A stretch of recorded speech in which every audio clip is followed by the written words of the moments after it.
सोमनाथपूर येथे सौ शिवकर्णा अंधारे यांचा सोमनाथपूर येथील प्राचीन काळातील व नावाजलेल्या जय जगदंबा मंदिर परिसरातील महादेव मंदिर येथे शिवकर्णा अंधारे व संगीता पाटील यांचा दिनांक 6 जून रोजी सरपंच सौ अंबिका पवार यांच्या अध्यक्षतेखाली तसेच भाजपा प्रदेश महामंत्री रेखाताई हाके, उदगीर तालुकाध्यक्ष शिवशंकर धुपे, शहराध्यक्ष मनोज पुदाले, सहशिक्षिका संगीता पाटील, सरपंच अंबिका पवार, उपसरपंच अमित माडे, ग्रामसेवक अवकाश पवार, शिल्पा इंगळे यांचा शाल व पुष्पगुच्छ देऊन सत्कार करून महादेव मंदिर येथे केक कापून तसेच 50 गरजू महिलांना साड्या वाटप, वृक्षारोपण, बंजारा महिलांना चिट वोळणी देऊन फराळ व पेढ्यांचे वाटप करून वाढदिवस साजरा केला।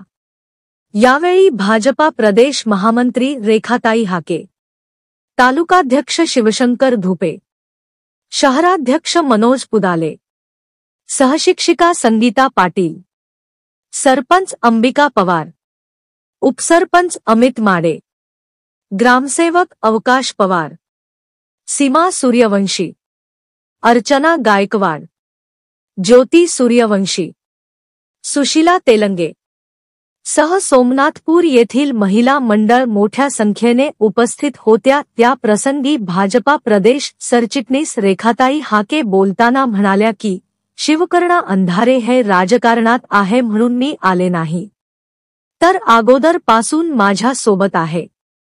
ती धनदांडगी नाही, सर्वसामान्य कुटुंबातील आहे तरी सुद्धा ती पैसा न बघता सर्वांसोबत आपुलकी व जवळची करून सर्वांना आपलेसे करून सर्वांसोबत हसत खेळत राहून धनापेक्षा माणुसकी जपत जवळकी करत असते। यासाठी आम्ही सर्वजण शिवकर्णाच्या पाठीशी सदैव आहोत व राहणार असे यावेळी बोलताना म्हणाले। या कार्यक्रमाचे सूत्रसंचालन संगीता पाटील यांनी तर आभार रेखाताई हाके यांनी मानले।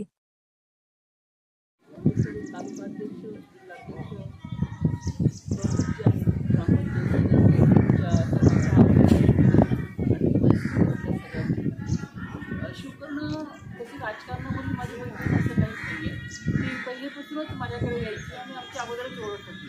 तिचा एक स्वभाव आहे की प्रत्येकाकडे गेल्यानंतर आपली आपुलकीने आणि प्रेमाने सर्वांना जवळ घेते। हस्तमूल चांगले असल्यामुळे सर्वांच्या मध्ये प्रसिद्ध होते। तिच्याकडे जर पाहिलं तर आपल्याला लक्षात येते की पैसा हा गरजेचा नाहीये, आपुलकी जिव्हाळा प्रेम हे खूप गरजेचं आहे। तिने सिद्ध केली। तिच्या वाढदिवसाला येत असताना अमोल परत येणं आणि तिथे खूप आशीर्वाद दिले। आमच्या आशीर्वादापेक्षा तुमच्या सर्वांचाच आशीर्वाद तिला खूप गरज असते आणि ते सगळे तिच्यावर खूप प्रेम करतात हे मला माहिती आहे। वाढदिवस सगळेजण साजरे करतात, परंतु आपली परिस्थिती नसताना देखील आपण कोण आहोत हे माहिती नसताना देखील सर्वांकडे जाऊन ते कार्यक्रम खूप सांगण्यासारखे आहे। गेल्या वेळेस पण तुम्ही ज्यावेळेस कार्यक्रम करता त्यावेळेस लहान मुलांना विद्यार्थ्यांना गणवेश वाटप केलं होतं शाळेमधल्या विद्यार्थ्यांना आणि आज ती तुम्हाला साडी वाटप करत आहे। कौतुक आहे तिला एवढ्या लहान वयामध्ये या सगळ्या गोष्टी करत आहे। आपण ईश्वराची प्रार्थना करूया की तिला उदंड आयुष्य लाभो, प्रगती होत जावो आणि त्या प्रगतीमध्ये आमच्या सर्वांचा हातभार लागो।